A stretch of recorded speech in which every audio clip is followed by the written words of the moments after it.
महाराष्ट्रातील महत्त्वाच्या बातम्या फक्त 10 मिनिटात. या चॅनेलला अजूनही सबस्क्राईब केले नसेल तर आत्ताच करा. महाराष्ट्र राज्याच्या अर्थसंकल्पीय अधिवेशनाला 23 फेब्रुवारीपासून सुरुवात होणार आहे. राज्याचा अर्थसंकल्प 6 मार्च रोजी सादर केला जाणार असून हे अधिवेशन 25 मार्च पर्यंत सुरू राहणार आहे. अजित पवार यांच्या विमान अपघातात झालेल्या अकाली निधनामुळे अर्थसंकल्प राज्याचे मुख्यमंत्री देवेंद्र फडणवीस सादर करतील. राज्यातील शिक्षकांसाठी अत्यंत महत्त्वाची बातमी आहे. राज्यात 5,500 प्राध्यापक पदांसाठी भरती जाहीर करण्यात आली आहे. उच्च व तंत्र शिक्षण मंत्री चंद्रकांत पाटील यांच्याकडून ही घोषणा करण्यात आली आहे. पुण्यातील राजकीय वर्तुळातून एक मोठी बातमी समोर आली. पुणे महानगरपालिका निवडणुकीत पक्षाच्या विरोधात जाऊन निवडणुका लढवल्या प्रकरणी भाजपने मोठी कारवाई केली आहे. भाजपने 69 कार्यकर्त्यांना निलंबित केले आहे. भाजपच्या विरोधात जाऊन निवडणूक लढवणाऱ्या कार्यकर्त्यांना 6 वर्षांसाठी पक्षातून निलंबित करण्यात आले आहे. प्रदेशाध्यक्ष रवींद्र चव्हाण यांच्या आदेशानंतर ही कारवाई करण्यात आली आहे. सततच्या हवामान बदलामुळे वाढणाऱ्या नैसर्गिक आपत्ती, पिकांचे नुकसान, वाढता उत्पादन खर्च, कर्जाचा भार आणि बाजारातील अस्थिरता यामुळे शेतकरी अजूनही संकटात सापडत आहे. यामुळे शेतकऱ्यांच्या आत्महत्या प्रश्न ऐरणीवर आलाय. अशातच शेतकरी आत्महत्या थांबवण्यासाठी राज्य सरकारने महत्त्वाचा निर्णय घेतलाय. राज्यात शेतकरी आत्महत्यांना प्रतिबंध करण्यासाठी राज्य सरकारकडून कृषी विभागाद्वारे राज्यस्तरीय टास्क फोर्स स्थापन करण्यात आला आहे. हा टास्क फोर्स आत्महत्येस कारणीभूत घटकांचा अभ्यास करणार आहे. यासाठी स्वतंत्र शेतकरी आत्महत्या प्रतिबंध टास्क फोर्स स्थापन करण्यात आला आहे. भोसरी येथील औद्योगिक भूखंड खरेदी प्रकरणी राष्ट्रवादी काँग्रेस शरदचंद्र पवार पक्षाचे विधान परिषदेचे आमदार एकनाथ खडसे आणि त्यांच्या पत्नी मंदाकिनी खडसे यांच्या विरोधात राज्य सरकारनं खटला दाखल केला आहे. या प्रकरणी मुंबई न्यायालयानं खडसेंना मोठा दिलासा दिला. मुंबई उच्च न्यायालयाकडून एकनाथ खडसेंवर या प्रकरणी सत्र न्यायालयात सुरू असलेल्या आरोप निश्चितीच्या प्रक्रियेला स्थगिती देण्यात आली आहे. त्यामुळे खडसे कुटुंबियांविरोधातील 13 फेब्रुवारीला होत असलेल्या आरोप निश्चितीच्या कारवाईची टांगती तलवार आता नसणार आहे.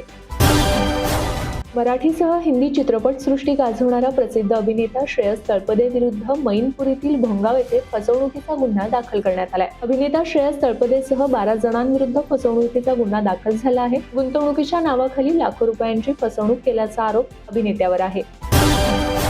सध्या दोन्ही राष्ट्रवादी काँग्रेसच्या विलिनीकरणाच्या चर्चा सुरू झाल्या आहेत. यावर राजकीय वर्तुळातून देखील अनेक प्रतिक्रिया समोर येत आहेत. याच पार्श्वभूमीवर आता राष्ट्रवादीच्या विलिनीकरणाबाबत या आठवड्यात चर्चा होणार असल्याची शक्यता वर्तवण्यात येते. दोन्ही राष्ट्रवादीचं 13 तारखेला विलिनीकरण होणार असल्याची शक्यता वर्तवण्यात येत असून दोन्ही पक्ष एकत्र येणार असल्याची माहिती मिळत आहे.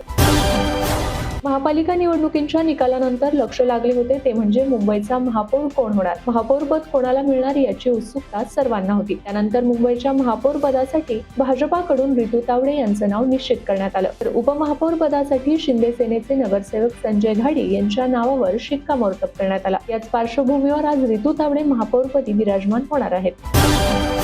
केंद्रीय गृहमंत्री अमित शहा छत्तीसगड दौऱ्यावर असून त्यांनी राज्यातील नक्षलवादावर मोठे विधान केले आहे. रायपूरमध्ये घेतलेल्या आढावा बैठकीत त्यांनी सांगितले की सुरक्षा केंद्रित रणनीती, पायाभूत सुविधांचा विकास आणि नक्षलवाद्यांच्या आर्थिक नेटवर्कवर केलेल्या कारवायांमुळे नक्षलवाद आता शेवटच्या टप्प्यात असून 31 मार्च पूर्वी तो पूर्णपणे संपवला जाईल असा विश्वास त्यांनी यावेळी व्यक्त केला आहे.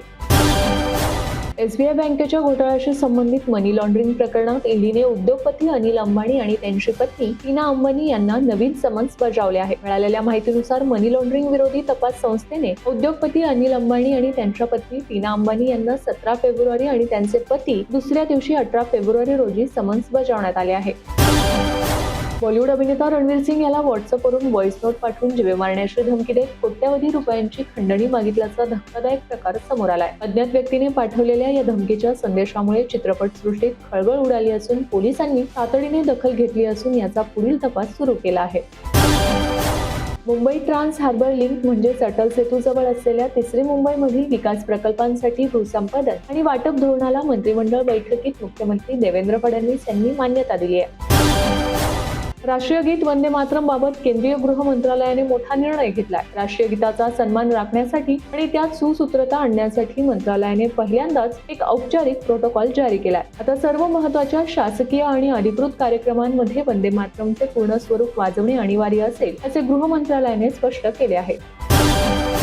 राष्ट्रवादीच्या विलिनीकरणाची चर्चा सुरू असतानाच राष्ट्रवादी काँग्रेसच्या नेत्या उपमुख्यमंत्री सुनेत्रा पवार यांनी प्रधानमंत्री नरेंद्र मोदी यांची भेट घेतली। या भेटीदरम्यान सुनेत्रा पवार यांच्यासोबत राष्ट्रवादीचे प्रदेश अध्यक्ष सुनील तटकरे आणि ज्येष्ठ नेते प्रफुल्ल पटेल हे देखील उपस्थित होते। पंतप्रधान कार्यालयात पार पडलेल्या या भेटीमुळे महाराष्ट्रातील राजकीय चर्चांना आता उधाण आले। डिजिटल विश्वातील सुरक्षितता आणि पारदर्शकता वाढवण्यासाठी केंद्र सरकारने माहिती तंत्रज्ञान नियम 2021 मध्ये महत्त्वपूर्ण सुधारणा अधिसूचित केल्या आहेत। या नव्या नियमांनुसार कृत्रिम बुद्धिमत्तेचा वापर करून तयार केलेले वास्तववादी फोटो किंवा व्हिडिओवर स्पष्टपणे लेबल लावणे आता अनिवार्य असणार आहे। तसेच आक्षेपार्ह आणि बेकायदेशीर मजकूर हटवण्यासाठी दिलेली वेळ मर्यादा लक्षणीयरित्या कमी करून ती आता केवळ 2 ते 3 तासांवर आणली आहे। हे नवीन नियम 20 फेब्रुवारी 2026 पासून लागू होणार आहेत।